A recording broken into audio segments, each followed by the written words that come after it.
And welcome back to another thrill-killing, exciting, action-packed episode of Saturday Night Gaming presents Heavenscape. This is Valos Twilight. I welcome you back to the realm of Valos. I am your host, your GM. I am Tony Stevens. And I will introduce my players and their characters. Well, actually, I'll let them do it because that's easier on me. So starting off to my right, we'll go ahead and let the first player introduce himself, tell about your character, and a little bit about what's going on with him currently. My name is Quinn, and I will be returning to the lovely world of Valos as a character with the alias Talon. He is very secretive, has a lot to learn about this home that he knew and the things that have changed about it. All right, cool deal.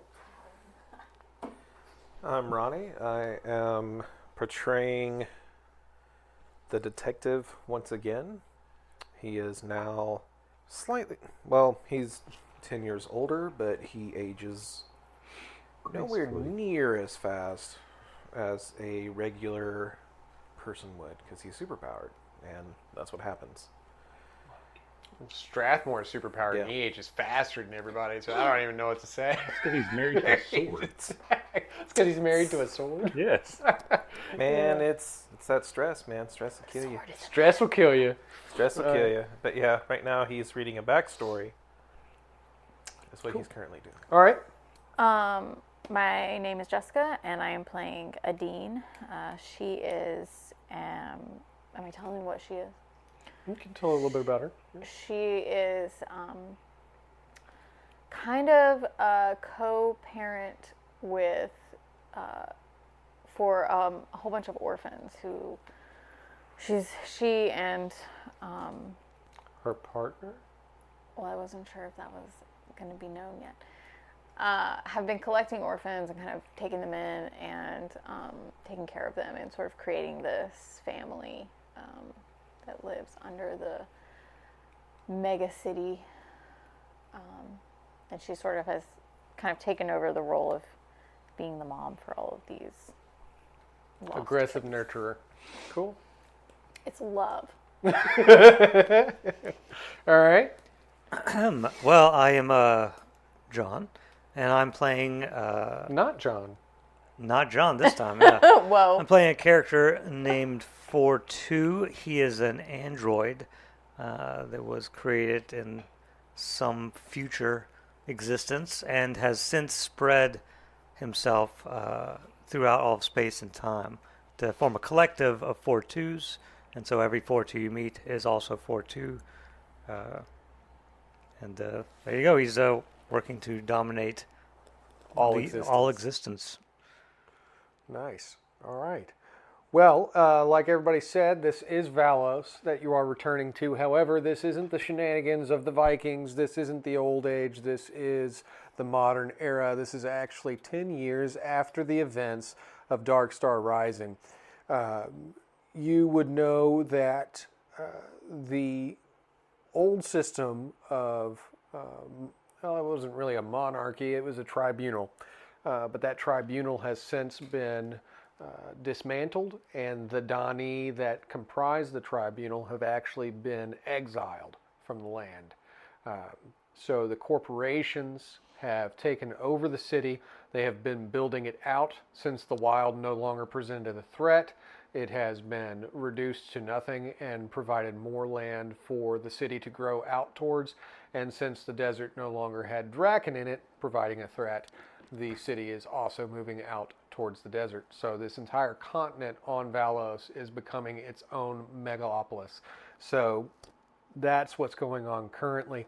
Now, one of the biggest corporations throughout Valos for a very long time was Stein Tech. However, Stein disappeared, and we do not know what's occurred with him. Stein Tech was left in a living will, by Thaddeus Miles Stein to his working partner, Professor Eric Runestraum.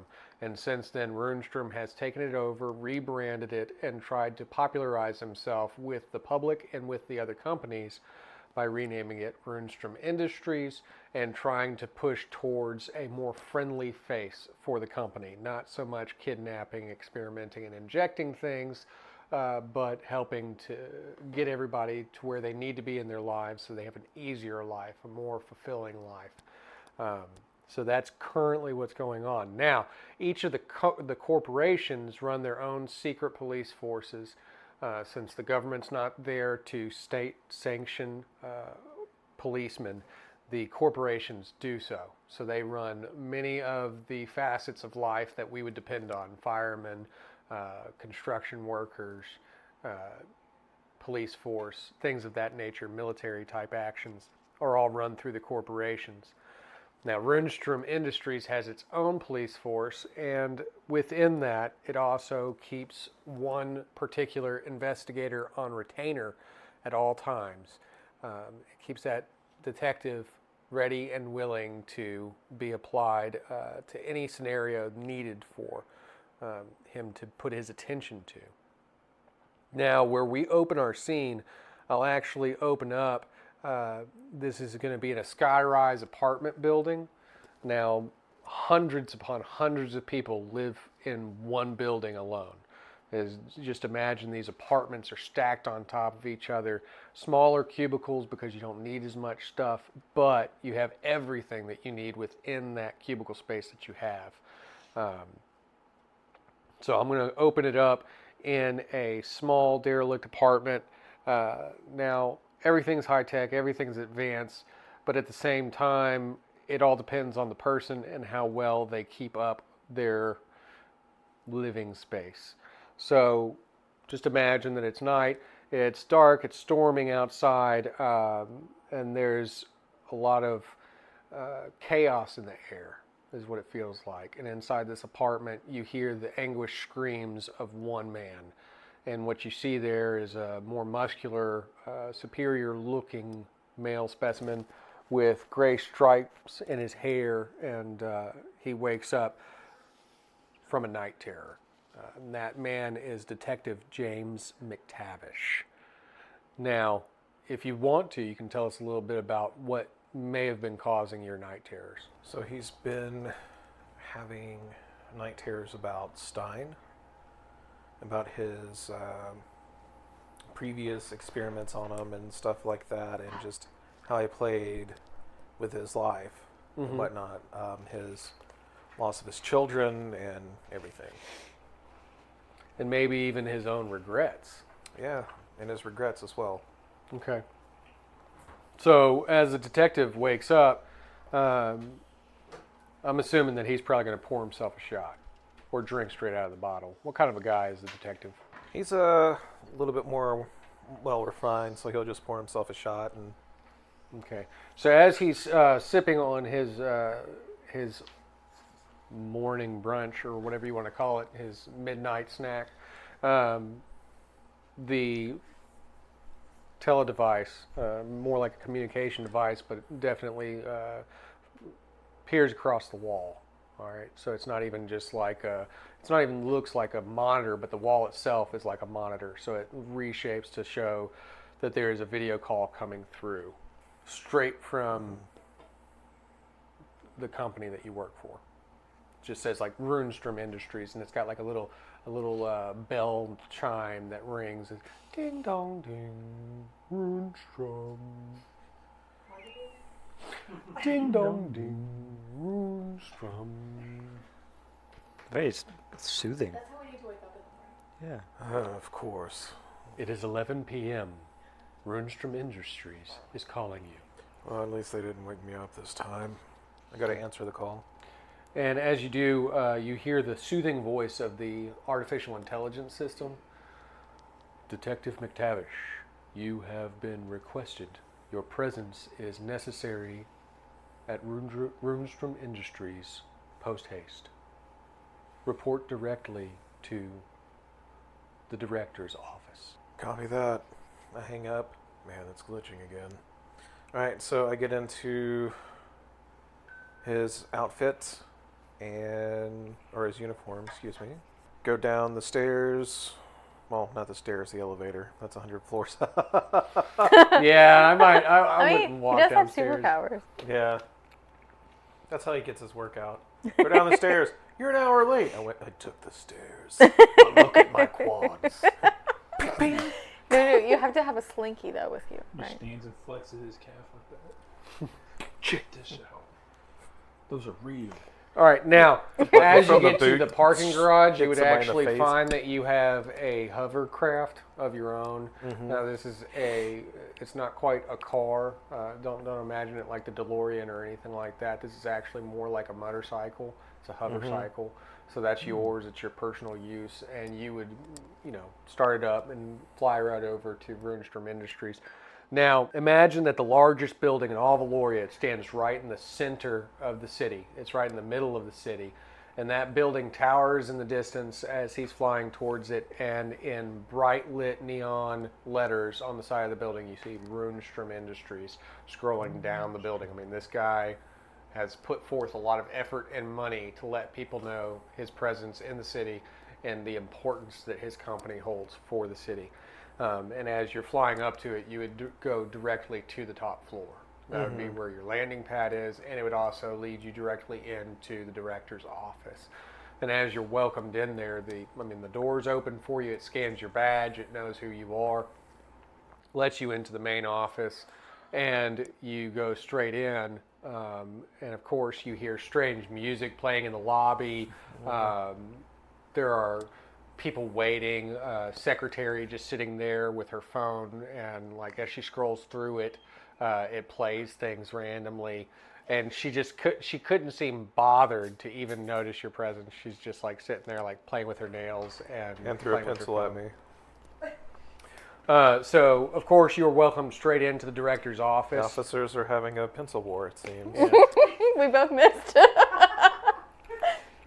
So she can't get out of the Viking Age, but the rest of us will.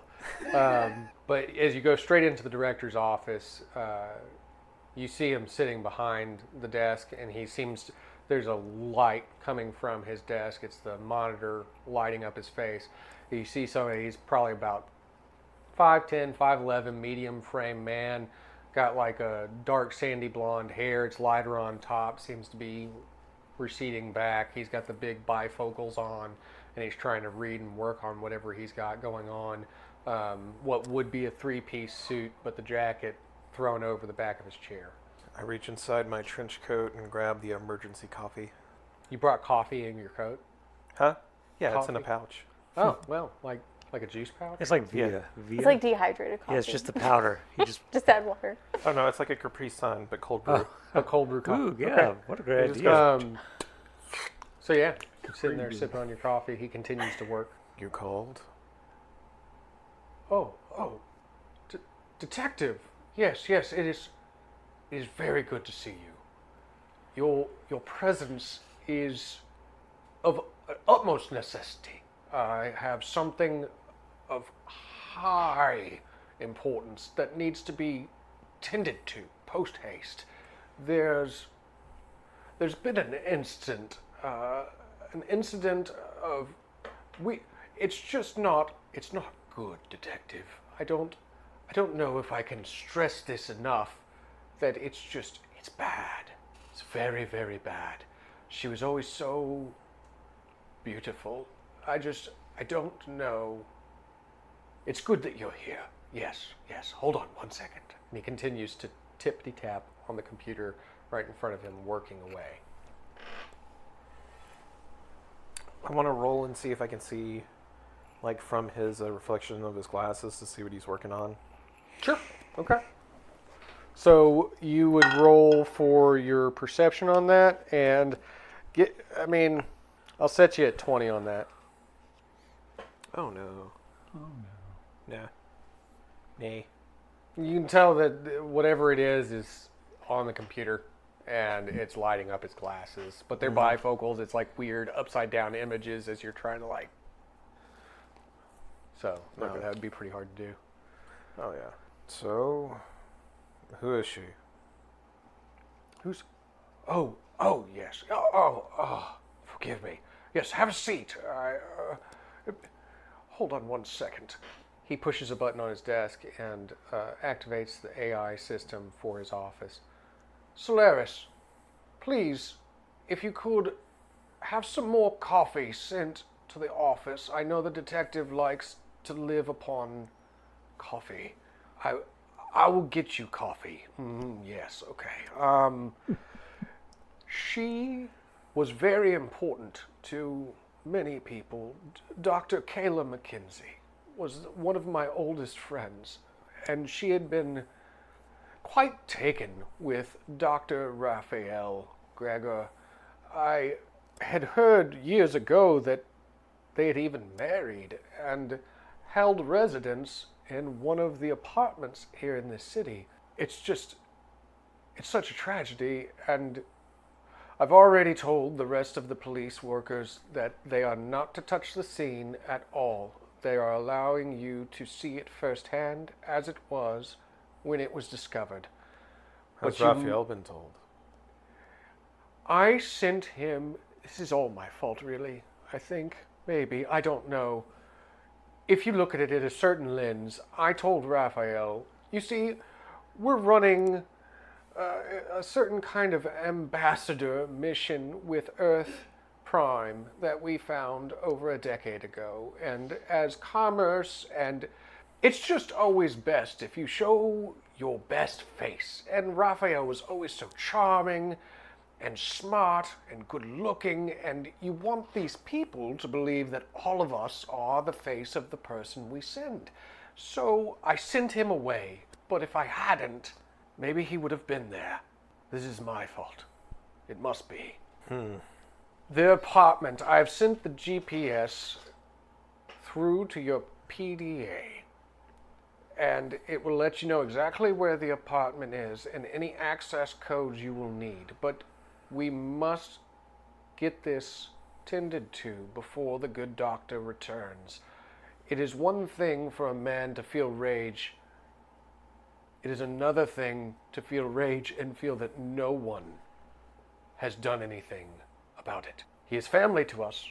We tend to things. All right, I'll go. All right. And the woman on her cell phone walks in with a coffee and kind of snaps at you. You wanted this? I just cold eye stared and walked past and knocked the coffee down. So rude. Rude. All right. Whatever. I didn't even want... Fine. I don't clean it up. It's not my job. She goes and sits back down at her desk. All right. So you'd go back to your hover cycle and continue over to the apartment complex. This is one of the most upscale high-rises that they have in the city. And Raphael was actually granted the penthouse suite in this apartment complex. I am going to start investigating. All right, so go ahead and make some rolls. Tell me what it is that you're looking for first as you walk in, and I'll give you the difficulty rating on it. Well, I mean... As I said, they haven't touched the scene, so anything that would have been there is there. Where would you, as a detective, want to start? Well, first, I would want to see whoever got in to see where they broke in. Okay. So, yeah, just 5. Yeah. Okay, so you can tell that there are actually some strange markings on the doors from entry level. So, as you land on the roof, you would see that you only go down this little flight of stairs, and then there's like an aviary almost that Dr. Raphael keeps for himself. But those doors actually seem to have several deep ingrained claw markings into them, but slashes, almost like somebody used a weapon or a crowbar or something of that nature, but it's definitely slashed at the door in several different places and then forcibly opened to the point to where the door itself is bent and misaligned. So whatever did this would have been done with extreme strength and power. All right, so I just kind of take pictures of everything and then move forward to look for areas of struggle. Okay. I would think that his Difficulty perception's really 5. high. Okay, yeah. All right, so you at this point actually see signs of a struggle. You can see what appears to be strange foliage on the ground, as if maybe they knocked into a plant and it was knocked over. So there's like leaves and plant debris on the ground, and you can see blood and residue, almost like a muddy sludge type residue on the ground, and drag marks towards another room. All right, so I'm gonna take samples Okay, definitely. and put them in a pouch. And in my utility belt. One must always have a utility belt Yes. if they're going to be a detective. Yes. It's a multi-fanny pack. If a fanny pack had multiple fannies. What? Fannies everywhere. Packs everywhere. Oh, So packs, like- yes, yes. Not It's a- fannies. It's a high-tech fanny pack. It is actually the production brand of the belt is Liefeld. There's pouches inside the pouches. He made the pouch. Anyway, I digress. So I'm going to follow the trail okay. to see where the. So this goes back into the resting area, the bedroom of the apartment suite. And as you enter that room, the thunder strikes outside. As it does, it lights up the apartment complex because, like I said, this is like an aviary. It's got windows everywhere. It lets in a lot of ambient light. And as that thunder claps, you can see the entire room lit up. And what you see before you is shocking and horrible, as there is a woman almost crucified before you, and she has a strange plant-like growth all over and through her body, and embedded into her chest is this shining blade of sorts. I would have Raphael's number, right? He's off-world at the moment and on a mission of top secret nature, so he's not accessible at the moment. Okay. I'm still gonna send him a message for when he gets back because he needs to hear from a friend first. Okay. Not a picture message though, right? No. Okay. No. And just. No, I'm gonna take a selfie. No, this is not Valos. Warbound. Yeah. That's I all. can't imagine Detective Hey, McTavish. look. So okay, you No, send him a don't do message, and we'll see if that gets Yeah. through to him. No, I sent him a message saying, "Your wife has been murdered. I want to find out who did it." Whoa, what? My wife? Like, you don't just drop that news on him, man. Jeez. He's cold, man. by the That's way, pretty cold. Your wife is dead. Like I've got something I need to talk to you about, maybe. Or no, that's fine. Here, Your come wife's That's not even dead. I'm gonna gently get step pull him. the over bandit off. here. He just Yeah. All right. Or like James um, Bond at the end of like the So first what would novel. you do with the rest of I this can't scene? say it what he That's says. the scene. Well, I see the knife that's stabbed into her. The Shiny- blade of sorts. Yeah, the blade of sorts. So I carefully take out a glove hmm and grab it and put it into a bag.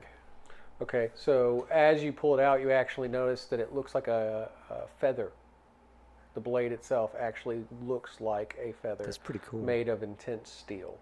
Ooh, Something that you intense. would have seen before because it resembles the wings that Raphael wears when he goes under the persona of the Watcher. That's gonna be an awkward text. Yeah, bro, I know. I killed her. No, that's I grabbed that. I put it in the pouch or put it in the baggie and put it in the pouch, and I'm going to analyze it to make sure to see if it matches his DNA or not. Okay.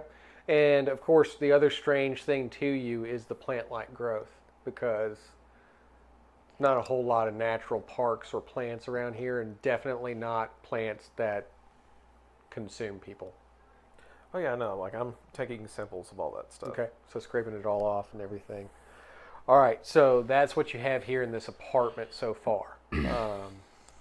You may need to get somewhere where you can analyze that stuff. I'm going to head back to the Your office. yeah. Okay, so we'll go ahead and fast track you there and get you on the computer system. So I'm going to go ahead and set you at a difficulty rating of 15 for analyzing the residues, the blood. Now, as far as like any kind of fingerprints on the blade, and the plant residue, that's going to be set at a 20. Okay. So whatever you want to analyze first. Well, I'm trying to analyze the fingerprints. And that's going to go off intelligence. And whatever detective skill that you might have. Investigation or detective. Oh, I roll advantage. Duh. And now you know. So that's at least 25% of the battle. Whew, well, okay. Yeah, I got it. All right. So you do look at it, and it does have several different trace signatures of fingerprints smudged and aged. But they are Raphael's fingerprints. Partials. I'm going to check to see what the biomatter is of the plants. The plants? Okay. So that's set at 20 still. No. That one I don't get, I don't think. Wait, hold on. No, I don't get it. So as you run it through the system, it comes up with a negative search result. Nothing matches this within the stored files that they have on any biomatter on the planet. Well, this thing's not from here. Maybe I shouldn't have smacked the coffee out of that lady's hands. Could have used that right now. I wouldn't try calling her again. Oh, no. All right. So you've analyzed the blade. It does have partial signatures of Raphael's fingerprints, and you cannot recognize the plant substance. So you've also still have the sludge that was on the floor and the blood residues. I'm going to try and do the blood residue as well. That was set at a 15. Oh, yeah, I got that. Wait, hold on.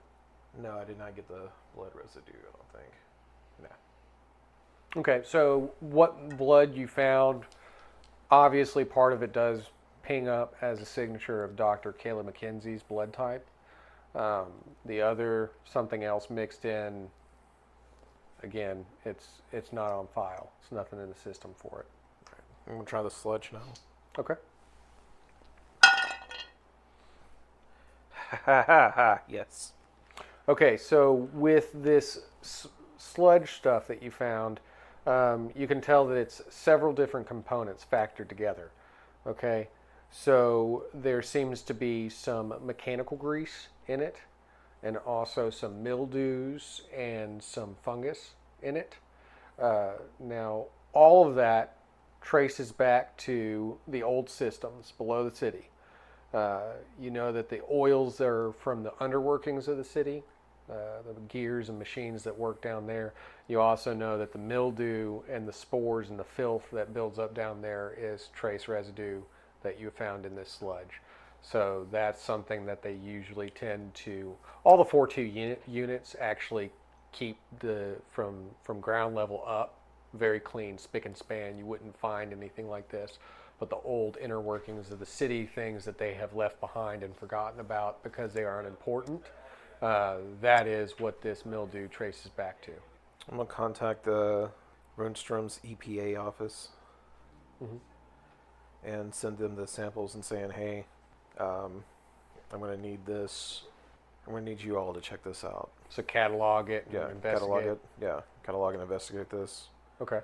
There seems to be something going on underneath the city that was found at the crime scene. Okay. And I'm also going to send them the samples of the plant as well, or to a chemist, just to see if they can find out what in the world this is. Okay. They will work on it. It probably won't be a fast track thing. Oh, yeah, no. It's going to take them time to do that. So your plan of action would come up after that. So I'm going to go grab a couple of NPCs and go down and check it out. Okay. So you take a few guards with you, I guess? Yeah, I was going to take a couple of police officers with me. All right. So you call on the comm, and 2 guards radio back to you. 1 male, 1 female. Officer Thornton, and then also Officer Ruiz. Ruiz? Okay. Yeah, they meet up with you, and they go down with you. So y'all get to the base level of the city, the street level. And of course, after you come out of the main building and you enter street level, what you see around you is an inundation of electronics advertisements, holographic billboards, anything and everything you could ever think of is being shoved in your face at all times when you're walking on street level. So, I mean, like, women giggling, come over here, see this, something telling you that the newest, best technological advancement could be yours installed into your biology today. Get the newest nanotech as we introduce the wave of the future. And of course, you see many different 4-2 units just flying about, carrying on about their business, repairing windows, cleaning sides of buildings. Something catches the detective's eye, and he has to go buy it. Valkyria Fighters 5. That's actually the best game that they've released on the new wave of VR system. It's the Valos reality system, and I hear it's amazing. It's gotten rave reviews, 5 out of 5 stars. Did you say VR balance reality? Yeah, Valos reality. he goes and buys that and looks on the back cover. It's the one with Fulgrim. That's what I wanted. Yeah, he's actually the champion of the game. He's the hardest one to beat. He rips all of his opponents in half. Oh, it's like the end of Age of Ultron. Oh God. All right, so you got that. You just go ahead and put that in one of your pockets. Pockets. You don't have that many pockets, just a few. Huh? Oh, I have a lot. How deep in were the your code, pockets? it's like In the code, it's just a couple of it's pockets. just like 4 pockets. Yeah, I at know. most. One for your has the cell fanny phone pack. device, one for your video game, one for your wallet. Mm-hmm. Yeah, One for that's his coffee. Your coffee pouches. Yeah. But he Yeah. has his multiple fanny packs. He has tons of fanny packs, but that's Yeah. it's a utility belt. But Yeah, I have a lot of useful things in there. now you also see lots of people running around. my MacGuffin You notice that some of them they seem like they're ready and going to work. They are working class people wearing your base level uniforms, something that we would compare to like wearing just like a button up and utility pants. You see that almost everybody that's walking around you has cybernetic enhancements. Some people may have a hand replaced, some people may have an eye, some people, it just depends on the person. But many of them are cybernetically enhanced, and a lot of them seem to be going with purpose. They're going somewhere, they're doing something. You don't see anybody with missing arms, but you do see a lot of people with repaired bodies. And then you see a lot of people who seem to be homeless. They are definitely dirtier. They do seem a little bit more jittery. Some of them do have cybernetics as well, but they seem like jittery, like they need a fix of some sort. They need something. Very deranged in appearance. This is the scenery as you walk through the dark night of Aloria City. I'm going to instruct the officers, we're going to go below the city. All right. So you walk to one of the utility ports into the lower grounds. It's access only. Of course, you have the badge that allows you access, so it scans and it opens up, just slides some of the ground back, and as it does, there's just a kind of a lift plate that you and the other 2 officers stand on, and it lowers you down at an angle. So you're going down at a 45-degree angle, and then as you've entered enough, the plate above your head closes again. All right, officers, weapons ready. All right, so they definitely pull out their pistols, and they are ready and really willing to help you in any way that they can.